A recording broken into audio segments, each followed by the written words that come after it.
പെരുന്നാൾ നിസ്കാരത്തിന് വെള്ളിയാഴ്ച പള്ളിക്ക് പോകണം. വെള്ളിയാഴ്ച പെരുന്നാളും ജുമായും കൂടെ ഒപ്പം നടക്കണാണ്.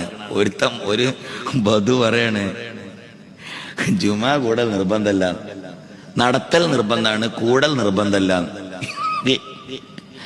ജുമാ നടത്തൽ എന്താണ്?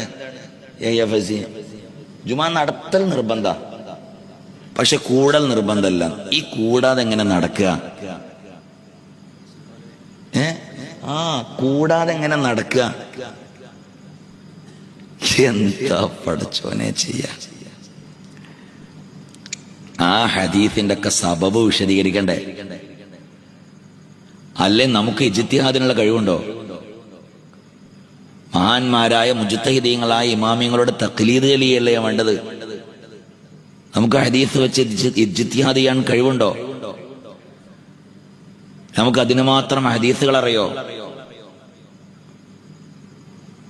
ഹദീസിന്റെ അപാരമായ പണ്ഡിതന്മാർ പോലും സൂക്ഷ്മതയുടെ പേരിൽ അവരൊക്കെ തഖ്ലീദിന്റെ ആളുകളായി ഇമാമുന ഷാഫഈ തങ്ങളോട്, ഹനഫി ഇമാമിനോട്, മാലിക്കി ഇമാമിനോട്, അഹ്മദ് ഇമാമിനോട് അവരൊക്കെ തഖ്ലീദ് ചെയ്തുകൊണ്ട് ജീവിച്ചു. അപ്പൊ നമുക്കതിനൊന്നും വലിയ കഴിവോ ആഴത്തിലുള്ള അറിവൊന്നുമില്ല. അപ്പൊ ഷാഫഈ ഇമാമിൽ നമ്മുടെ മുഴുവൻ 4 മദ്ഹബിലും പരിശുദ്ധമായ ദീനിൽ ജുമുഅ നിർബന്ധമാണ്. അതിലെങ്ങനെ കൂടേണ്ടതില്ല എന്ന് പറയാം? ജുമുഅ നടത്തണം, പക്ഷെ കൂടേണ്ടതില്ല.